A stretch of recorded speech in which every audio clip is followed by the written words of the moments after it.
السلام عليكم ورحمة الله وبركاته. النهاردة جايين نتكلم في موضوع مهم. الموضوع ده السكاشن والمحاضرات. طبعا انت دلوقتي داخل كلية، فانت مش عارف ايه السكاشن والمحاضرات، مش عارف نظام الحضور والغياب والكلام ده. احنا النهاردة جايين نفهمك الكلام ده في فيديو قصير بسيط ان شاء الله تطلع فاهم منه كل حاجة. اول حاجة هنبدأ بالمحاضرات. المحاضرات دي الجزء النظري الخاص بالمادة، والمحاضرات بتبقى في بتبقى في كل الكليات في كل الجامعات. يعني ممكن السكاشن هنشرحوها، بس السكاشن ممكن تبقى في الكليات الطبيه والكليات الهندسيه اكتر، لكن المحاضرات بتبقى في كل الكليات وكل الجامعات. المحاضرات الجزء النظري بيشرحها لك الدكتور بتاع الماده، الدكتور مش المعيد. المعيد بيبقى في السكشن. الدكتور بتاع الماده بيجي يشرح لك الجزء النظري اللي هو الكتاب. الجزء النظري اللي هو الكتاب بس، ما بيشرحلكش حاجه عملي. فالدكتور بيجي بيشرح لك الجزء النظري كله على كذا محاضرة. انت المحاضرات دي مش بيبقى عليها حضور. لو انت فاهم الدكتور وحاسس نفسك بتفهم كويس من الدكتور روح. لو حاسس نفسك مش بتفهم وبتروح تضيع وقت، لا. المحاضرات في اغلب الجامعات في مصر ما عدا جامعتين او ثلاثة هما بس اللي فيهم بغياب عن المحاضرات، وجامعتين خاصين، يعني اتنين جامعات خاصة. لكن باقي يعني كل الكليات العامة والجامعات العامة، الجامعات الأهلية والجامعات الحكومية أغلبها بقى المحاضرات ما عليهاش غياب. فأنت هتروح المحاضرة، هتحضر المحاضرة. فأنت لو فهمت من الدكتور كويس روح، لو ما فهمتش ما تروحش. علشان المحاضرات أنت ممكن تلاقي دكاترة بتشرحها، يعني ممكن تلاقيها اونلاين، ممكن تسمع الريكورد، ممكن تسمع من دكتور تاني، ممكن فاهم، ممكن تذاكرها انت اصلا، ممكن تاخد الداتا اللي هيبعتها لك الدكتور. والمحاضره بتتذاكر، انا هقول لك دلوقتي برضه المحاضرات بتتذاكر منين والسكشن بتتذاكر منين. المحاضره بتتذاكر من كتاب الماده. كتاب الماده بيجي اغلب الجامعات دلوقتي الكتب بتاعتها اي بوك، يعني كتب الكترونيه.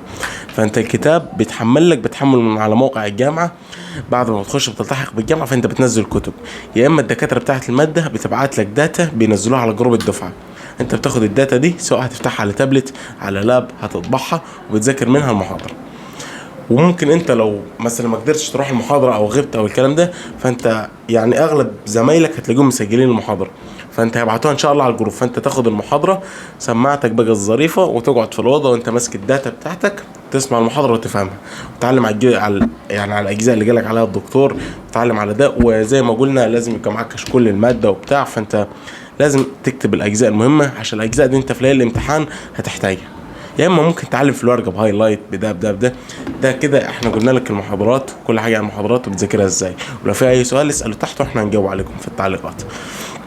جينا للسكاشن. السكاشن ده الجزء العملي الخاص بالماده، والسكاشن دي بتبقى بكثره في الكليات الطبيه والكليات الهندسيه، عشان بيبقى الجزء العملي فيها اكتر. تمام. السكشن ده الجزء العملي وبيشرحه لك المعيد مش الدكتور، المعيد. تمام. المعيد بيشرح لك الجزء العملي، بياخدك مثلا سواء الاناتومي، الهيستو في المعمل، البايو في معمل البايو، الاناتومي في المشرحه. بيشرح لك الدكتور، بيشرح لك الجزء العملي، بيوريك كيف تتعامل عملي. يعني خلاص الجزء النظري شرحه الدكتور، هو هيشرح لك الجزء العملي. السكاشن بتذاكرها منين؟ بتذاكرها من الداتا اللي بعتها لكم المعيد. بيدي الداتا لحد من الدفعه او ليدر او سواء ايا كان، وهو بيبعتها لكم على الجروب. فانت مش هتغلب يعني في حوار المذاكره وتذاكر منين ويعني وهتلاقي الدفعه الاكبر منك برضو بتديك داتا وبتديك مذاكره يعني مذكرات وكتب والكلام ده. تمام. فاحنا دلوقتي السكاشن اهم جزء فيها، انا اسف يعني خليت في الاخر اهم جزء، ان انت السكاشن عليها غياب وحضور. يعني انت بتتحسب على غياب السكاشن. السكاشن بتاخد فيها الغياب، والغياب بتاع السكاشن عليه ضريات. فانت حاول تحضر السكاشن كلها وما تفوتش. واغلب الجامعات فيها النظام اللي هو يعني مالكش غير 3 سكاشن تغيبهم، وبعد كده ممكن تتحرم من دخول الفاينل، وممكن يتخصم لك درجاته على حسب الكليه اللي انت فيها. فانت السكشن لازم تحضر ولازم تركز مع المعيد. وبرضه هتلاقي يعني انت ممكن ما فهمتوش، بس انت حضرت او فهمت نص نص او فهمت السكشن بنسبه 50%. هتلاقي اغلب سكاشن لكل المواد سواء طبيه او هندسيه في دكاتره على اليوتيوب بتشرحها. وانا هشرح معاكم ماده الاناتومي. ماده الاناتومي الطب بيقدري، بس الترم الاول محاضراته كبيره بس سهله. يعني محاضرات سهله جو كمان. فاللي هيعوز حاجه او مش فاهم حاجه هيكتب لي في التعليقات وانا هرد عليه واشرحها له بشكل مبسط. لكن الترم الثاني انا معاكم الترم الثاني كله، عشان الترم الثاني محاضراته كبيره. ويعني انت بتبقى الترم الثاني دخلت في المحاضرات الكبيره، والجد المحاضرات الكبيره الصعبه. فانا هشرح معاكم ان شاء الله الترم الثاني كله، يعني من غير يعني مفيش محاضره مفوتها الترم الثاني، وهشرح معاكم الترم الثاني كله. تمام.